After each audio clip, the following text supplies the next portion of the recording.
Assalamualaikum warahmatullahi wabarakatuh. Saya nggak ngapa-ngapain kok. Saya kan cuma WA-WA-an aja. Saya kan nggak ngapa-ngapain. Saya LDR kok. Saya nggak pacaran kok. Saya cuma ngobrol aja. Kan kita cuma temen. Kan saya sama dia tuh kayak kakak adik. Ini alasan-alasan yang datang daripada syaitan. Fazayyana lahumus syaiton a'malahum. Syaiton itu senantiasa menghias amal-amal yang buruk seolah-olah itu adalah terasa baik. Ketika pacaran diharamkan, maka dibuatlah pacaran syariah, pacaran islami. Seolah-olah pacaran itu jadi boleh karena pacarannya itu di pinggir masjid, pacarannya di bawah beduk misalnya.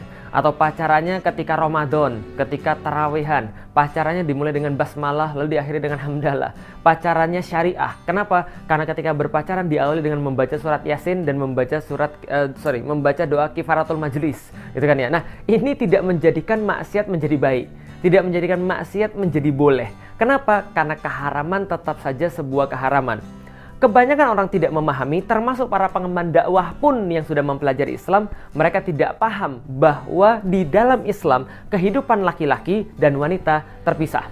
Maka ketika tidak ada hajat, tidak ada keperluan yang syar'i, maka tidak boleh seorang laki-laki berinteraksi dengan seorang wanita. Apakah pergi ke bioskop bareng-bareng, ataukah pergi makan bareng-bareng, ataukah pergi jalan bareng-bareng, tidak ada. Selama tidak ada keperluan syar'i. Maka keperluan syar'i itu sudah diukur di dalam syariat. Seperti apa? Misal pendidikan, mereka boleh berkumpul satu sama lain selama dalam pendidikan, selama misalnya menuntut ilmu. Apalagi dalam masalah pengobatan atau kesehatan, maka seorang laki-laki bisa berobat pada dokter yang wanita. Demikian sebaliknya, seorang wanita bisa berobat pada dokter laki-laki. Dalam masalah peradilan, ketika diperlukan untuk membuktikan sesuatu yang berkaitan dengan pengadilan, maka itu pun boleh. Dan perkara-perkara lain yang diperbolehkan oleh syariat, semuanya boleh. Nah, hanya saja kebanyakan kaum muslimin mereka menganggap remeh hal ini. Lalu mereka berkholwat dengan cara apapun. Mereka berkholwat di media sosial, mereka berkholwat di handphonenya, mereka berkholwat dengan menelpon, padahal semuanya sama. Karena kholwat tidak hanya bertemunya dua orang, tapi ketika pembicaraan itu membuai, lalu kemudian menafikan orang lain, dia berkasih-kasih sayang di situ, berbuai-buai dengan segala macam di situ, itu juga sudah termasuk berkholwat.